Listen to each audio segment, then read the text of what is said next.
新一届的日本首相上台后，日本政府又有了些新的动作，但唯独在涉及中国台海相关的问题上，却是一如既往的频繁挑衅。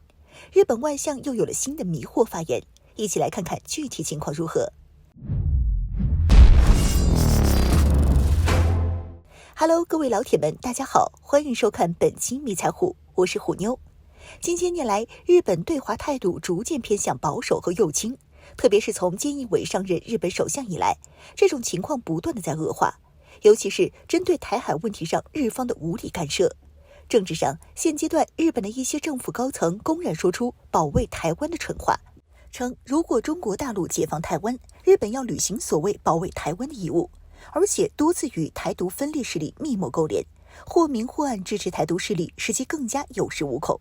在外交上，日本政府公开表态支持台当局加入 WHO 大会。军事上，在其最新版本的防卫白皮书中，将台湾板块内容从中国分离出来，并强调了保卫台湾的重要性。由此可见，从内政、外交、军事三个方面，日本针对台海问题干涉则是越来越深入。我们对此必须充分的重视和警惕。随着岸田新内阁的上台，日方对于台海问题的基调还是和以前一样，一方面渲染台海局势紧张，另一方面则渲染大陆威胁，并且借机推进与美国更进一步合作，以应对大陆威胁。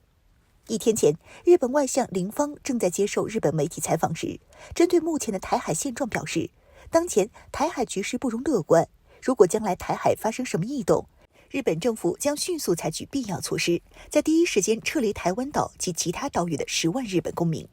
实际上，根据虎妞目前了解到的情况，台湾本岛的日本公民并不算多，因为从2019年从新冠疫情爆发以来，前往台湾地区生活和旅游的日本人相比之前直接减半。目前在台湾的日本公民总数大约在2到3万人之间，剩下的7万左右日本公民在台湾邻近的岛屿。有日媒指出，这么大规模的撤侨行动不可能是短短几天就能完成的事情，加上台海万一爆发冲突，那么撤侨的计划可能会搁浅。随后，林芳正又拿中国大陆前几天的军演说事，他认为中国举行的登陆演习距离日本的岛屿仅有150多公里，因此可能威胁日本安全。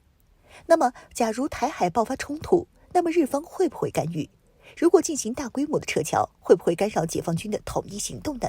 虎妞认为，如果一旦台海爆发冲突，那么日方对中国进行直接的阻拦可能性不大，因为从国家军事实力来讲，日方显然没有这个实力，哪怕是他拉美国下水，也是同样的道理。解放军为应对解放台湾时可能出现的外部势力，早就有了应对之法，具体就是 A2AD 战略。在一定的区域内，解放军拥有绝对的压倒性军事力量，如大量的战斗机、轰炸机、巡航导弹、弹道导弹等高新技术武器。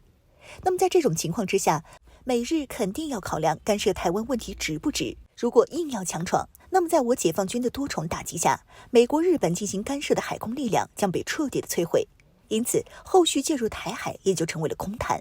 因此，虎妞认为日本和美国实际上知道大陆的实力究竟几何，只是揣着明白装糊涂，不明说罢了，大概率不敢做出中门对狙的愚蠢举动。因此，有很大的可能是日本暗中使绊子，如以撤侨为名，派遣大量的军用运输机前往台湾地区降落，或是派遣军舰执行所谓撤侨行动，前往台湾地区进行停靠。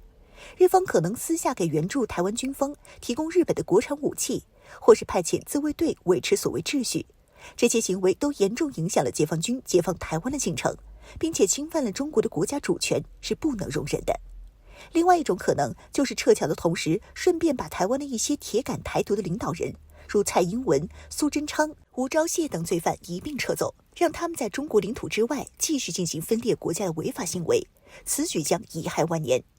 有专家认为，对于日本要保持足够的警惕，如果日本方面真的采取这种阴险无耻的方式，我解放军可以采取封锁领海领空的方式予以应对。如果日方强闯，那么就采取警告措施，迫使其返航，从而在根本上杜绝了日本暗中支援台独势力的可能。至于日本侨民，则可以在解放台湾之后，让日方派遣民航客机、邮轮前往台湾进行撤侨行动。